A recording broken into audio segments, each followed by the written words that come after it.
Happy Labor Day weekend. Hope you all having a good holiday weekend. Whatever you're doing. Hopefully you're out having some nice experiences away from the drudgery of trading and staring at your wallet and wondering when price go up. And that brings me to the subject of this video, which is 21 Bitcoins. Do you remember back around 2015, 2016, 2017, even 2018, when a lot of influencers were on the YouTubes, certain people with sunny dispositions that would decree certain things? If you know, you know.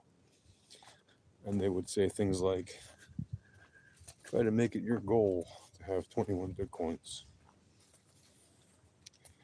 And at the time, Bitcoin was already not super cheap for a lot of people. Oh, in 2015, I still had days when it was relatively affordable, right? When it was still under $1,000.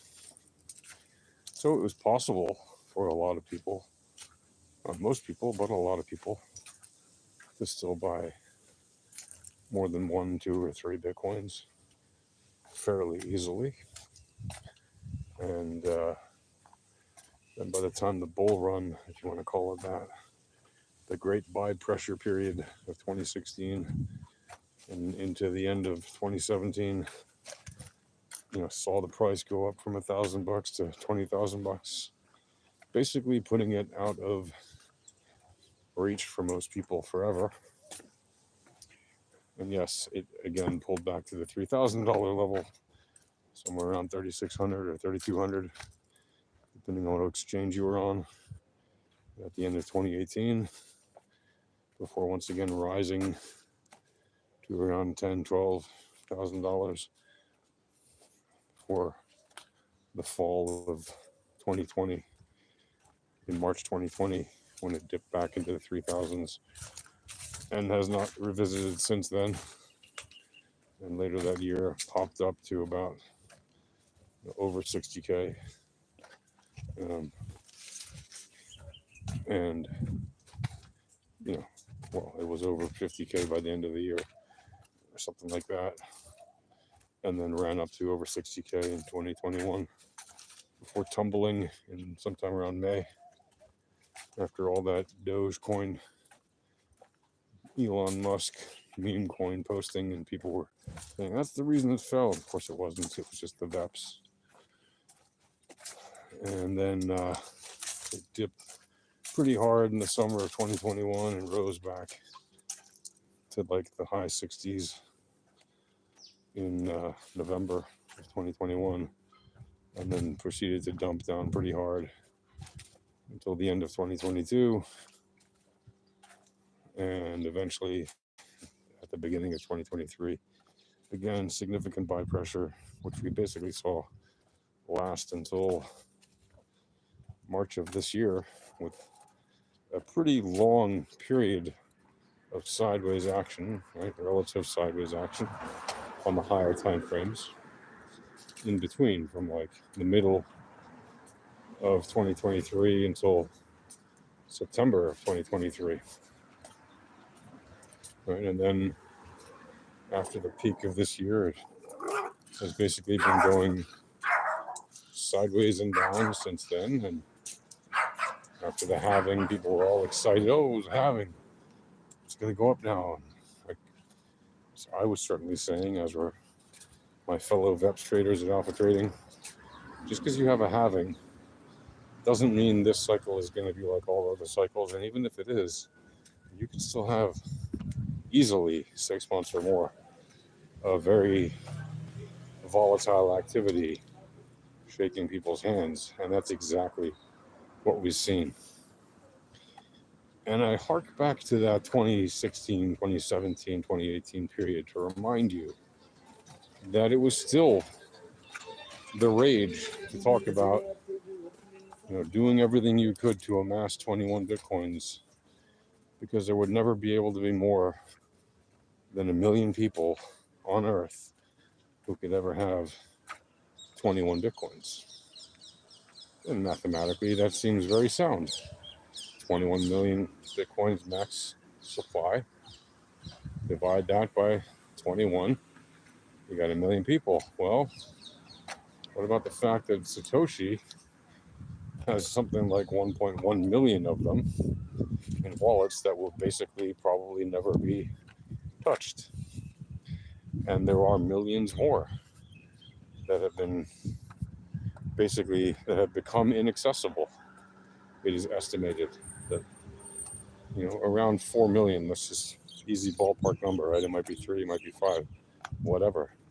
Roughly 4 million, roughly 20%, plus minus, of all Bitcoin is inaccessible forever, right? Including the 1.1 million of Satoshi.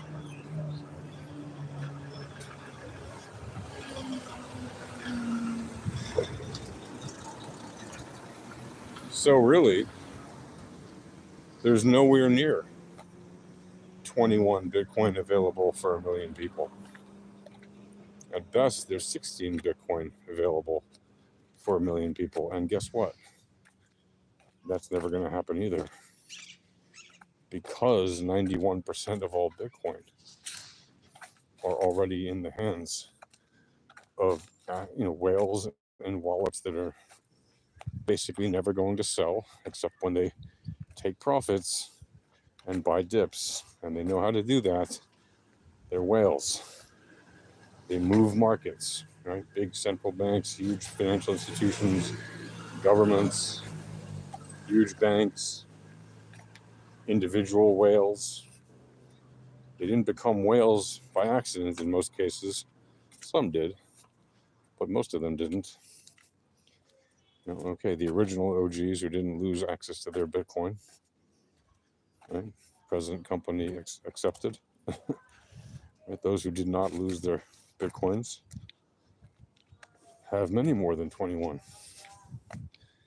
And those who are smart money and know how to trade and know how to buy bottoms and sell tops are going to continue amassing vast quantities of them relatively, but they've already amassed the bulk of them.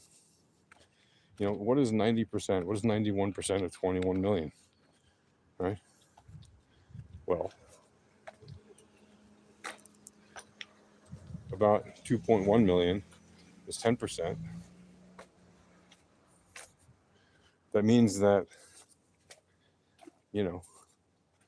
basically 19 million, almost 19 million, 18.9 million of the 21 million that can ever be mined are already in the hands of the people that don't even need it. We're talking about 13,500 wallet addresses that own 100 or more Bitcoin. That's it, just 13,500. And if you figure the average holder, especially of large amounts, definitely has more than one wallet.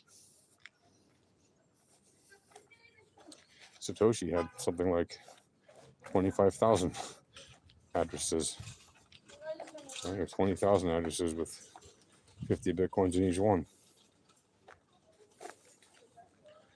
So, how many people do you think even own this stuff in significant quantities? It's an extremely small number, right? I'd honestly be surprised if it's anything close to 13,000, but even if it is, 13,000 people or wallets, right? 13,000 organizations, individuals, whatever you want to call it, control basically 19 million Bitcoins out of 21 million that there can never be. So, is it realistic for a person these days to think, I can easily amass 21 Bitcoin? Well, what is your value? What do you bring to the table in the marketplace? Are you a trader? Do you have a business? Are you a very successful professional in some field, maybe you can do it. But I can tell you, the probability of the average person ever amassing that at this point is about as close to nil as probabilities get. And I'm a person who thinks about probabilities a lot because that's what I trade. So, yeah, some food for thought. I highly recommend that you think about whether or not amassing something like Bitcoin is in your interest, and learn about it if you don't know about it. And think about what it means to have any of something that is now owned by basically the world's wealthiest. Is it worth you owning a piece of that too? It's not the same answer for everyone, by the way. As much as I like Bitcoin, definitely for some people, it's not the answer. Anyway, that's going to do it for now. See ya.